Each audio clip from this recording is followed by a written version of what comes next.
front of the old State House at night. Why at night? Well, because a very important event happened here at night. But before we get to that, let's talk about what we did today. So I ventured into what is truly enemy territory. Yes, I did a tour of Fenway Park, and I love the New York Yankees. That's my team, and so I felt like I was venturing into enemy territory, like I said.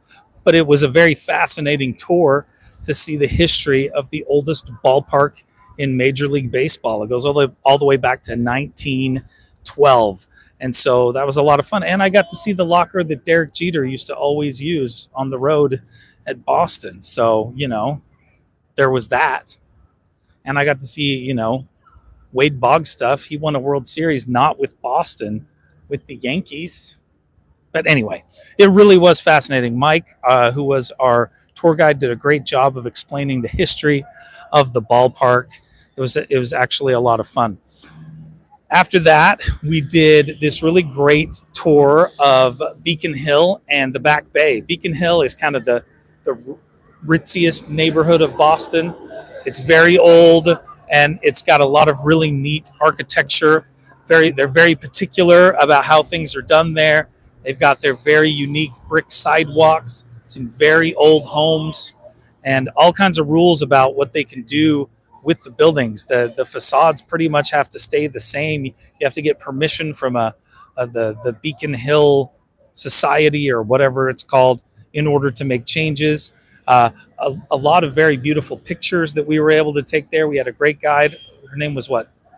Saba? I think that's what it was. She's been doing tours there for like 20 years. She knew all kinds of crazy things about the houses there.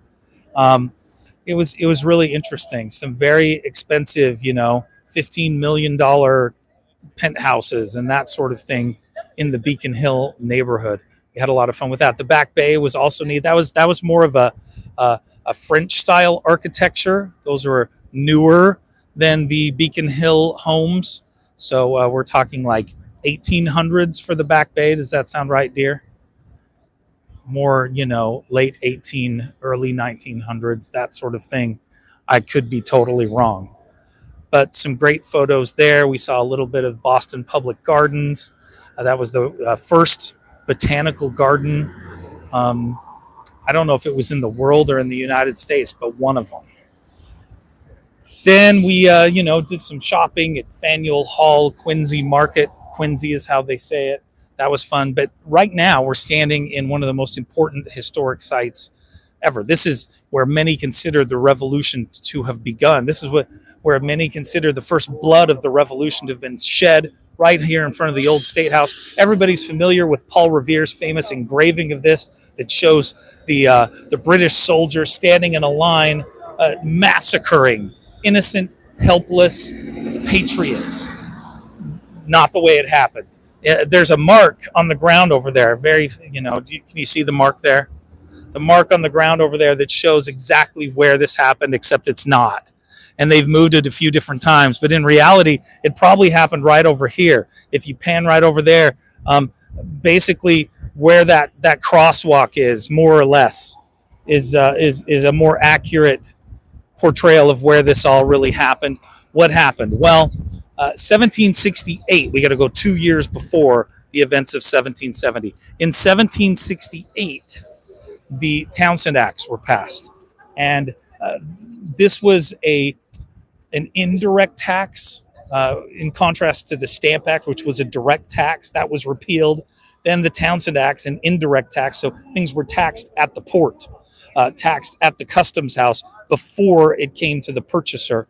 And in some ways, I guess the British thought they were going to sneak this by. This made a lot of the colonists even more angry. Anyway, 2 years later, 1770, you've got a standing guard outside the custom house, which was right here by the old State House. This is where the royal governor had his offices. Anyway, there's a soldier. He's out there. He's being berated by some perhaps inebriated individuals. March 5th, 1770. It was especially cold March 5th. There was snow on the ground. It was a very cold night. That factors in. So anyway, the crowd gets bigger and bigger. Pretty soon, he calls for the main guard. 8 more soldiers come out. They're just trying to get him out of there, but the crowd has grown to 200 plus, and they are throwing insults, of course, but they're also throwing clubs and chunks of ice and rocks and oyster shells. It gets to be a pretty hectic situation. And you have these 8 soldiers and their commander standing in front of them, trying to keep things calm. And then it happens. One of the people he comes up, um, uh, Richard Palms, I believe was his name, strikes one of the soldiers. The soldier then fires into the crowd. More shots go off. Not all of the soldiers fired.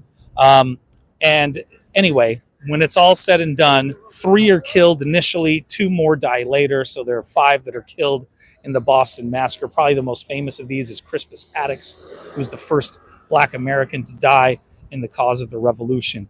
And huge moment. And why is it such a huge moment? Well, it becomes a massacre because the Sons of Liberty, people like Samuel Adams and Paul Revere, who created that famous engraving, they make it into something that it really wasn't. You could certainly argue, in fact, John Adams did argue, he's the one that defended these soldiers in court.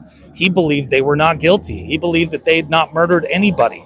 He believed that they had a reason to fear for their lives and that it was a self-defense situation.